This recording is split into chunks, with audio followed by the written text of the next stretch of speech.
जय जगन्नाथ मु आपनकर श्रीकांत जो मैंने कूलर इनक्वारी करुले आसतु आम कतरे कौन कौन मॉडल अच्छी आपको देखा दूसरी कूलर रे मिल जाए कैंस्टार सब प्रकार मॉडल आम कतरे अवेलेबल अच्छी ये गोटे कैंस्टार मॉडल अच्छे ये गोटे मॉडल आम कतरे अवेलेबल अच्छी प्लस कैंस्टार गोटे 110 लीटर वाला ये आपन कतरे मिल जाए कैंस्टार 110 लीटर गोटे मॉडल प्लस आम कतरे ये सब कूलर आस वोल्टेज रे कूलर आसीज सेल्कोर ये गोटे मॉडल मिल जाए सेल्कोर ये गोटे मॉडल ये हूँ आपंकर 65 लीटर आसो यहाँ सेल्कोर ये गोटे मॉडल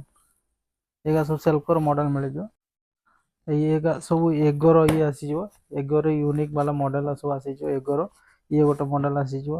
ये गोटे एगोर मॉडल आसीज ये सब एगोर मॉडल आसीज ये भी एगोर मॉडल गोटे आसीज ठीक है ये गोटे एगोर मॉडल आसीज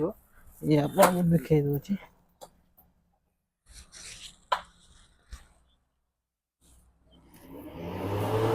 ये गोटे मॉडल आसीज एगोर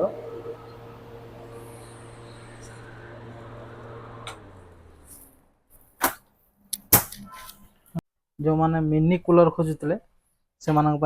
सब मिनी कूलर आसीज राधिकार सब मिनी कूलर आसीज ये हेवेल्स गोटे मिनी कूलर आसीज जो मैंने मिनी कूलर खोजुले से मिनी कूलर भी आम कतरे अवेलेबल अच्छी आपण मैंने भावुवे ऑफर कौन अच्छी जमती आम स्टोर रे वर्षक 12 मास 365 दिन आम कतरे ऑफर थाए जदि आपण मैंने कूलर भी परचेस करम कतरू बेस्ट प्राइस बेस्ट ऑफर आ किछि ना किछि गिफ्ट निश्चित भाव में आपण मैंने आसतु आम स्टोर को विजिट करूँ जोटा आमर ग्वाली ओवरब्रिज डाउन अच्छी आपण मैंने आसतु विजिट करूँ रही जय जगन्नाथ।